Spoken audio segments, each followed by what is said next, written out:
Hello, I'm Elle Potter, the co-founder and president of Yoga Buzz here in St. Louis.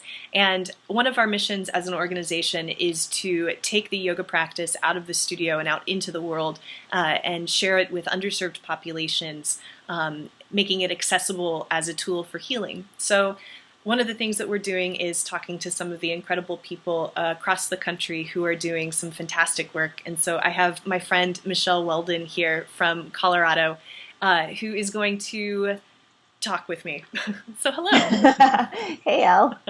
How are you? I'm good. How's it going? I've known Michelle since 2009, I think? hmm Yeah. So Yeah. in the yoga world out in Denver. So Michelle, tell me and everybody a little bit about your background. Yeah, so I initially started out as a licensed clinical psychotherapist and spent a lot of years doing that work. But what really drew me to the field was the interest that I had in blending meditation and psychology. I experienced for myself what a huge shift it made for my own brain biochemistry, and I had to do it. I had to figure out how I could integrate meditation and psychology. But like most psych grad students, I went to go work in community mental health afterwards, and I worked with a lot of trauma. I worked with the homeless and persistent mental illness population that we have in Colorado. Um, People that are in and out of hospitals all the time that have had a ton of trauma and continue to see a lot of trauma. I worked with kids in group homes who had a lot of family trauma. And there are a couple things that I noticed. One was that sitting meditation didn't work for a lot of them, and that really we needed to do something body oriented. And then the other thing that I noticed is that working with them, I experienced a lot of trauma and just a lot of vicarious trauma and secondary stress. And so those two fields really started to interest me. And like with meditation, I found yoga through my own healing experience, and I was like, oh, I have to do this. I have to put it all together. And so for the last, I don't know, 15 years or so, I've been blending yoga and psychology and meditation, and more recently adding in a modality called neurosculpting to help my clients shift their brain biochemistry and shift the patterns and habits in their daily life so they can be healthier and live from their you can call it their highest version of self, but maybe like their executive brain functioning. That's awesome. Just just in a nutshell, all of Just that. in a nutshell, yeah. So tell me about the work that you're doing now. Yeah, so I have maybe two or three sections to my work. One is regularly clients. I see clients like in a traditional healing practice where I blend yoga and psychotherapy and neurosculpting. The other subset of the population would be people that I mentor. So practitioners who are either therapists or yoga teachers that want to learn how to integrate the work the way I've been doing it for the last, however long. And then I also go and give workshops and presentations to other people and other professionals around the country who want to learn more about it. So group settings and individual and small group settings. And people ask me, what does a session look like with me? And it really kind of depends. Sometimes it's just talking, right? Insight is necessary, but it has its limitations because one of the things that we know is that the more you exercise a neural pathway, like a thought pattern or a story that you have in your head, the stronger it gets. So it's kind of like the things that we used to think were great, like talk therapy, telling the story over and over and over again, actually only strengthens that story when most of the time we want to just let it go and we want to rewire to something else. So a huge component of neurosculpting is learning how to down-regulate your fight or flight response. So basically anytime you feel stressed out, anytime you have a threat experience, we want to down-regulate your fight or flight response so that your limbic system, the emotional center of your brain, doesn't steal all the resources from your executive functioning. And so that's a huge part of both yoga, both and neurosculpting and meditation is learning how to calm both the resistance center of your brain and the emotional center so that you can actually access all the things that you know that you have on a regular basis. And that is one of the biggest things. Like we all know what we should do, Right. right? But in the moment of trigger, in the moment of feeling that emotional response of the heat building in the body, all of that just goes completely out of our head because we're just stuck in our limbic center. So in my sessions, I work with the experience in the moment, but also I give a lot of practices to do at home so that you are constantly exercising and rewiring, creating new neural pathways. And the more you practice those, the more they become habitual and then become easier to access even when you're stressed out. Nice. So what is it that you found yoga specifically is helpful within that practice? Yeah. One of the things with yoga that's really cool is that the signals that your body gets from the ground, like, your feet on the ground, having your hands on the ground. So there's all these sensory signals that come up. And so these sensory signals that come up actually compete with the rumination in your cerebral cortex. So meaning the thoughts that spin around in your head. Mm-hmm. And we all know that a large proportion of our stress and trauma actually comes from our perception of our experience. Right? So if I'm thinking about something and just running the story in my head over and over, that actually creates more of a trauma experience sometimes than the actual trauma itself. Right, like worrying what somebody's thinking about you, and I can get so convinced that somebody is so angry at me that then I'm acting like they're angry at me when that's not even true. Yeah, and then so you create that situation for yourself because then they're like, why is Elle being so weird? Right.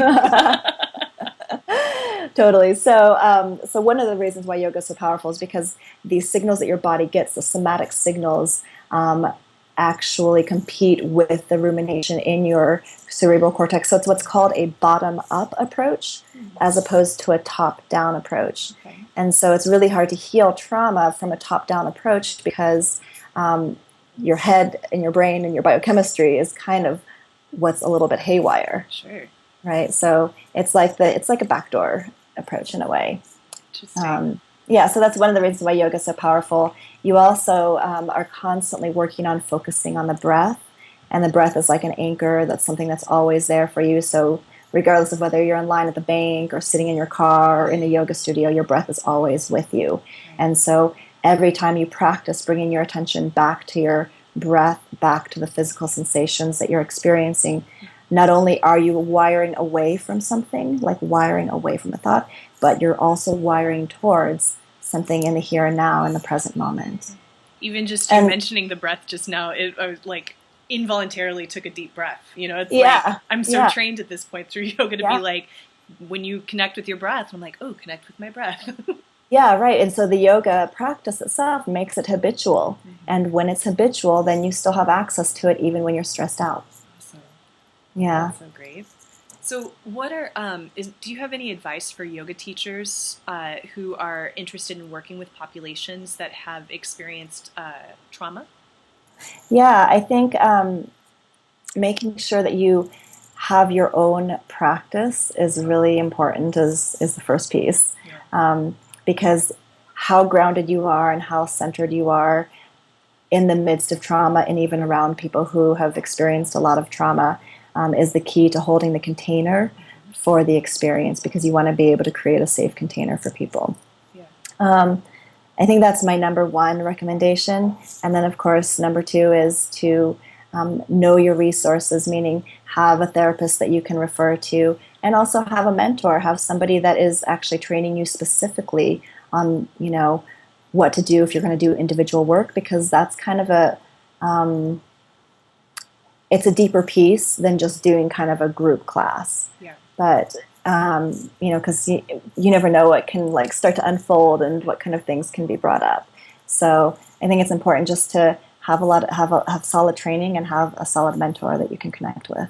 Yeah, being able to understand where your boundary as a yoga teacher stops, right, and where you need to source outward for help. Yeah, psychotherapists have to go through 2 years of training, a full year of internship and seeing clients, and then in order to be licensed, another 2 years of, or maybe not 2 years, but another 2,000 hours of supervised practice. Right. So that's a lot of experience that they get in learning that piece. And then even after that, it's still recommended that you have a supervisor. And so if you're going to start working with, mental health conditions, especially things like trauma, it's just really important that you take it seriously. Yeah, absolutely. Yeah, I don't know. I think sometimes, as a yoga teacher, oh, yoga for anxiety or yoga for depression. I've had anxiety. Let me teach some yoga for anxiety. Right. And yoga is great. It's a tool, not a monotherapy. Right. Yes, absolutely. Like it's a piece of the puzzle. And, Yeah.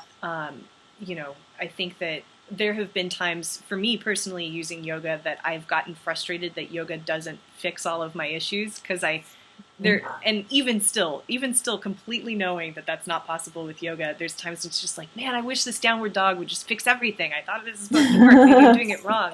It's like, this is just a part, Yeah. it's just a part of self-treatment and of healing.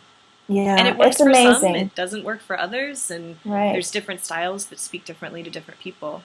Yeah. I mean, it's amazing. It's done so much for me, and it's only a piece of the pie. Yeah. It's a big piece. It's a good piece. Yeah. And it's a piece that's been overlooked for many, many, many years, I think, by Western society, but it's still just a piece of the pie. Awesome.